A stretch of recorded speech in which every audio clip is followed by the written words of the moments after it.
At this point, you might be getting a little bit tired of our Supra content, and I completely understand because we keep borrowing them for slightly more strenuous reasons every time.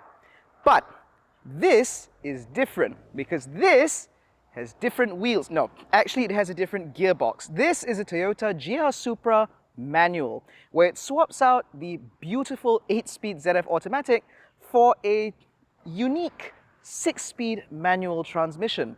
In fact, this is the best manual transmission I have ever driven on any car, bar none. However, attached to that transmission is an entire car as well. And in this review, we're going to find out if this is still as wonderful a vehicle to live with as the Supra that we've tested many, many times before, or if this is a completely different animal. Spoiler alert, it is. And before we get into it, be sure to hit subscribe and hit the bell to notify every time we make a new upload. But ladies and gentlemen, my name is AIMAN ABDULLAH. This is Malaysian Motoring. This is our review of the Toyota GR Supra manual.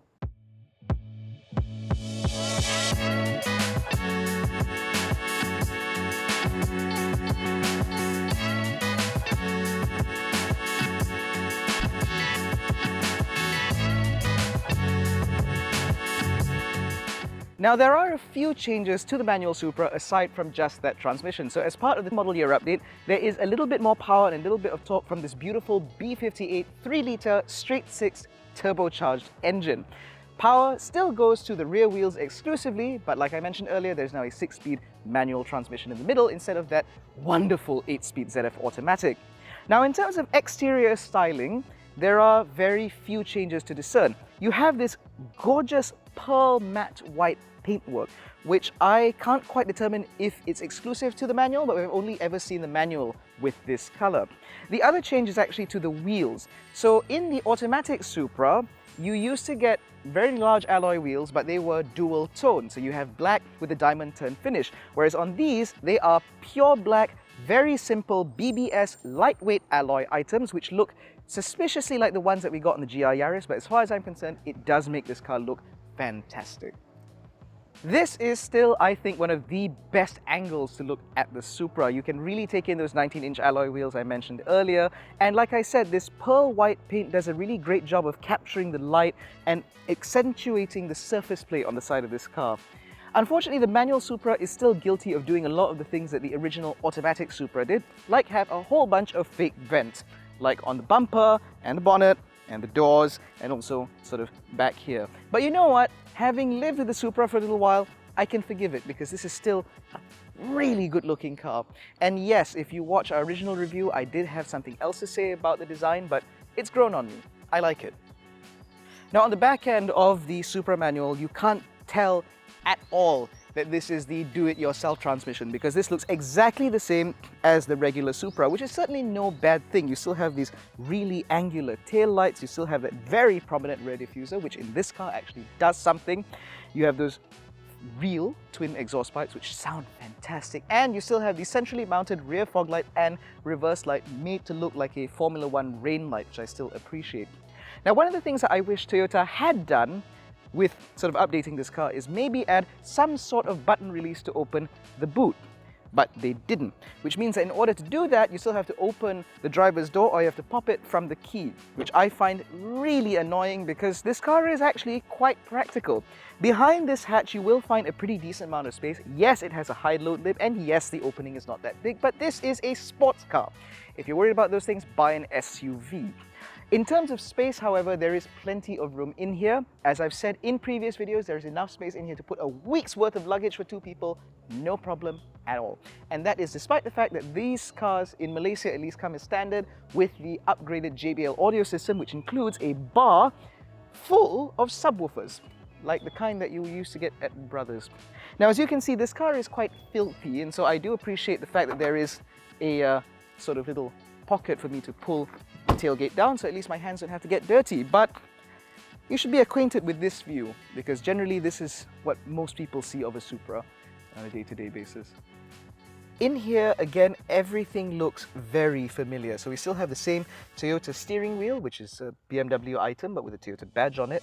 We still get the not an iDrive screen here with not an iDrive controller here, with a not an iDrive interface, which most importantly also does not come with Apple CarPlay or Android Auto, which I find really annoying. Oh no, sorry, it does come with Apple CarPlay, just not Android Auto. And because I don't have an iPhone, that's why I find it really annoying. However, you do still have physical buttons for the shortcut keys, which are also touch sensitive. And you also have physical AC and HVAC controls, which I appreciate hugely because when you're driving a car like this, you do not want to be fiddling with a touch screen. What I also appreciate are the controls on the steering wheel itself because they're very easy to use, they're very logically laid out, and everything has a nice tactile feel to it, which means that it's easy for you to use without having to take your eyes off of the road or away from the business of driving. Now, of course, the biggest change that you'd notice in here is this.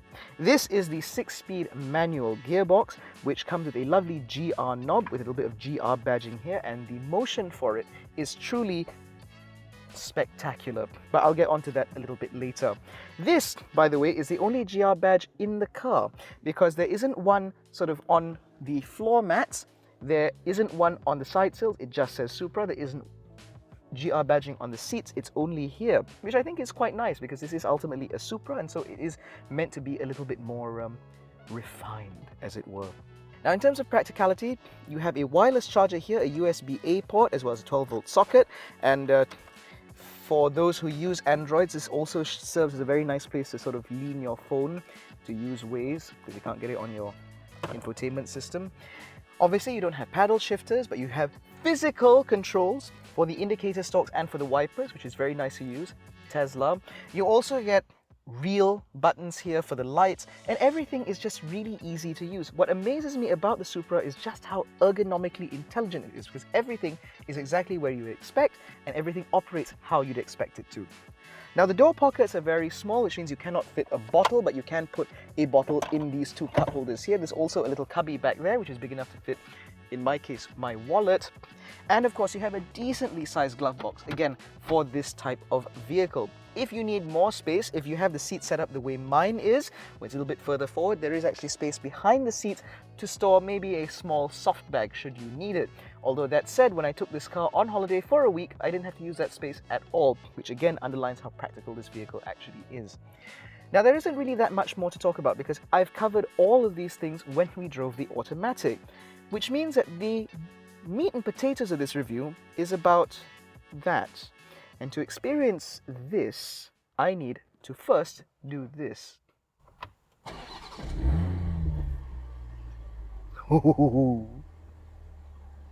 Now, driving the Supra is quite an experience, although it is a very familiar experience nonetheless because this is not the first time we've driven this car. So up front is the very familiar B58 3-litre straight-six engine, which now produces a little bit more power, a little bit more torque compared to when this car first came out, but it's still a very familiar engine. And the noise too is very familiar indeed. Now, the biggest change to this obviously is the gearbox. So while driving the manual Supra, you would think that there wouldn't be much difference between the automatic and the manual, but that's where you'd be wrong. When I tested the automatic Supra several times, every time I got in and out of that car, it reminded me just how capable the Supra really is. Because although yes, it is a 6-cylinder, very powerful sports car, but it also knows how to calm down and relax, and so you can actually use it like a GT car. And in that vein, it made the Supra have this incredibly wide breadth of ability, which meant that you could, if you wanted to, drive one every day without too much hassle.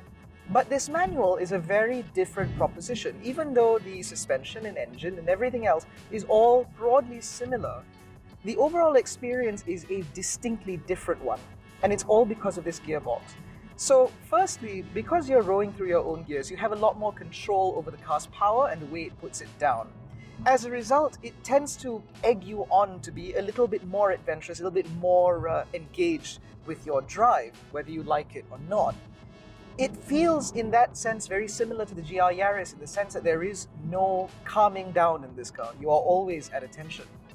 And because this vehicle only has 6 ratios instead of 8 like you get in the automatic, It also means that when you're driving over longer distances, cruising isn't as efficient as you would expect. In the automatic Supra, I'd be able to expect about 8.8 liters per 100 kilometers, or even down to about 7.9 on a long, clear motorway run. But in this, for all the will in the world, is reporting about 11.5 liters per 100 kilometers. And a lot of that is down to the fact that cruising is quite a costly affair in this car because it does rev quite high. However, the Supra manual makes up for that because you can go from 6th gear to 3rd gear and do that. And that kind of exemplifies what this car is really about. It is still as dynamically capable as the automatic Supra, which means that driving this on a twisty road is absolutely fantastic. It feels that the car pivots from your hips. The steering wheel is incredibly precise, although admittedly not that communicative.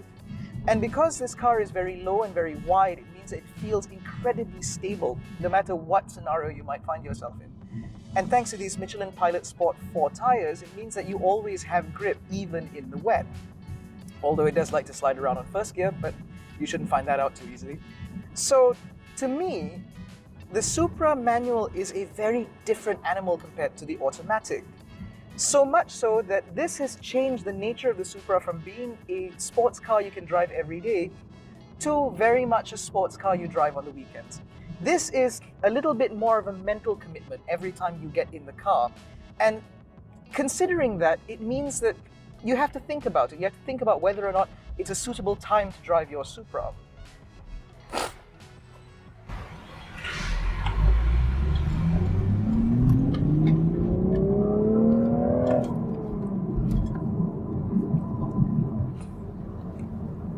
So if you were to ask me, is the Supra manual a car that I'd recommend? Well, compared to vehicles like the Porsche Cayman, for example, which is a slightly sharper driving tool, then maybe not. Because when you're talking about a manual sports car, this is a very rarefied, very niche area where you're talking about the kind of people who really prioritize driving. And to that end, I will admit that the Porsche Cayman is a slightly sharper machine to drive. And if you're looking for balance, an incredible balance between daily usability and driver engagement, I feel that the Toyota GR86 might actually be slightly better set up to do that, because this is, or rather it can be, quite overwhelming. There is a lot of power, there is a lot of torque, and it requires 110% attention at all times to ensure that you don't drive yourself into a hedge. This is by far no means a bad car at all. It's quite comfortable, it's quite refined, it's decently practical, but this 6-speed manual is something of a compromise in what I would characterize as a long-legged GT car. So if you're looking for a better sports car, then you might be better served by a Porsche Cayman with a manual gearbox, or potentially a Toyota GR86, which is also half the price. But if you want the ultimate Supra experience, if you're asking me, you are much better served with that 8-speed automatic. Because the automatic Supra, again, just enjoys more capability over more things. It is the sort of car that you can jump in and drive no matter what your mood might be, no matter whether or not you're feeling particularly energized or not, or if you just want to take a quiet, comfortable cruise home, the Supra automatic will do that for you. This manual is an all-out, out-and-out sports car. And if you're the kind of person who goes to a track and you're looking for a track car to drive maybe once, twice, 3 times a year, then yes, this is definitely the car that you want to look at. But if you're looking for a daily sports car, in any case, it's been very fun driving the Toyota GR Supra manual over the last few days. It's certainly been a privilege, and I know that very many of you have bumped into me over the weekend and had many questions to ask, and I certainly appreciate all of you for your support. But that concludes our review of the Toyota GR Supra manual. If you enjoyed this video, please give it a thumbs up, subscribe to the channel, hit the little bell icon so you're notified every time we make a new upload.